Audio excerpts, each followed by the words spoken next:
ರಣಭೀಕರ ಬಿಸಿಲಿಗೆ ಆಂಧ್ರ ಪ್ರದೇಶ ತೆಲಂಗಾಣ ಅಕ್ಷರಶಃ ತತ್ತರಿಸಿ ಹೋಗ್ತಾ ಇದೆ. 4 ದಿನದಲ್ಲಿ ಬಿಸಿಲಿನ ತಾಪಕ್ಕೆ ತೆಲಂಗಾಣ ಒಂದರಲ್ಲೇ 150 ಜನ ಸಾವಿಗೀಡಾಗಿದ್ದಾರೆ. 2 ರಾಜ್ಯಗಳಲ್ಲಿ ಬರೋಬ್ಬರಿ 46 ಡಿಗ್ರಿ ಸೆಲ್ಸಿಯಸ್ ಬಿಸಿಲಿದೆ. ಬಿಸಿಲಿಗೆ ಬೆಂಕಿಯುಂಡೆಯಂತಾಗಿದೆ ತೆಲಂಗಾಣ. ಅದೇ ತೆಲಂಗಾಣದಲ್ಲಿ 150 ಜನ ಬಲಿಯಾಗಿದ್ದಾರೆ. ಬಿಸಿಲಿನ ಧಗೆಗೆ ಆಂಧ್ರ ಪ್ರದೇಶದಲ್ಲಿ 10ಕ್ಕೂ ಹೆಚ್ಚು ಮಂದಿ ಬಲಿಯಾಗಿದ್ದಾರೆ. ತೆಲಂಗಾಣದಲ್ಲಿ 150 ಮಂದಿ. ವಾರಂಗಲ್ ಜಿಲ್ಲೆಯೊಂದರಲ್ಲಿ 26 ಜನರನ್ನ ಬಿಸಿಲು ಬಲಿ ಪಡೆದಿದೆ. ಮಾರ್ಚ್ ತಿಂಗಳಿಂದ ಈವರೆಗೆ ಆಂಧ್ರ ತೆಲಂಗಾಣದಲ್ಲಿ 400ಕ್ಕೂ ಹೆಚ್ಚು ಬಲಿಯಾಗಿದೆ. ಬಿಸಿಲಿನ ತಾಪಕ್ಕೆ ತತ್ತರಿಸಿದೆ ತೆಲಂಗಾಣ. 24 ಗಂಟೆಯಲ್ಲಿ 24 ಅವರ್ಸ್ 24 ಗಂಟೆಯಲ್ಲಿ 60 ಜನ ಬಲಿಯಾಗಿದ್ದಾರೆ. ಇವತ್ತು ನಾಳೆ ತೆಲಂಗಾಣದ ಹಲವೆಡೆ ಶಾಖದ ಅಲೆ ಬೀಸುವ ಸಾಧ್ಯತೆ ಇದೆ. ಹೀಟ್ ವೇವ್ಸ್ 24 ಗಂಟೆಯಲ್ಲಿ 60 ಜನ ಸಾವಿಗೀಡಾಗಿದ್ದಾರೆ. ತೆಲಂಗಾಣ ಒಂದರಲ್ಲೇ 150 ಜನರನ್ನ ಬಿಸಿಲಿನ ಝಳ ಬಲಿ ತೆಗೆದುಕೊಂಡಿದೆ. ಇವತ್ತು ಮತ್ತು ನಾಳೆ ತೆಲಂಗಾಣದ ಹಲವೆಡೆ ಶಾಖದ ಅಲೆ ಬೀಸುವ ಸಾಧ್ಯತೆ ಇದೆ.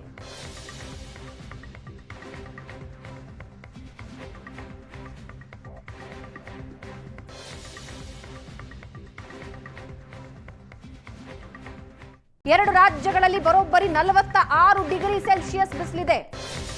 ಬಿಸಿಲಿಗೆ ಬೆಂಕಿಯುಂಡೆಯಂತಾಗಿದೆ ತೆಲಂಗಾಣ. ಅದೇ ತೆಲಂಗಾಣದಲ್ಲಿ 150 ಜನ ಬಲಿಯಾಗಿದ್ದಾರೆ.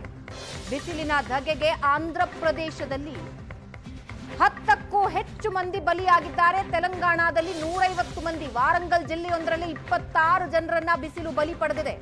ಮಾರ್ಚ್ ತಿಂಗಳಿಂದ ಈವರೆಗೆ ಆಂಧ್ರ ತೆಲಂಗಾಣದಲ್ಲಿ 400ಕ್ಕೂ ಹೆಚ್ಚು ಬಲಿಯಾಗಿದೆ. ಬಿಸಿಲಿನ ತಾಪಕ್ಕೆ ತತ್ತರಿಸಿದೆ ತೆಲಂಗಾಣ.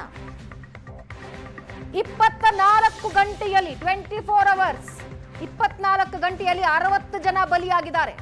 ಇವತ್ತು ನಾಳೆ ತೆಲಂಗಾಣದ ಹಲವೆಡೆ ಶಾಖದ ಅಲೆ ಬೀಸುವ ಸಾಧ್ಯತೆ ಇದೆ.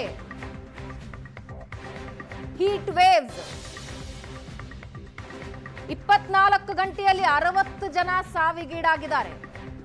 ತೆಲಂಗಾಣ ಒಂದರಲ್ಲೇ 150 ಜನರನ್ನ ಬಿಸಿಲಿನ ಝಳ ಬಲಿ ತೆಗೆದುಕೊಂಡಿದೆ. ಇವತ್ತು ಮತ್ತು ನಾಳೆ ತೆಲಂಗಾಣದ ಹಲವೆಡೆ ಶಾಖದ ಅಲೆ ಬೀಸುವ ಸಾಧ್ಯತೆ ಇದೆ.